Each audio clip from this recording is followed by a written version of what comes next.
ada prinsip. Apakah kita betul menurunkan apa tidak?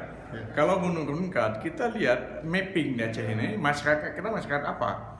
Masyarakat kita di Aceh masyarakat pertanian. Jadi harus diarahkan keberpihakan dan alokasi dana kepada pertanian.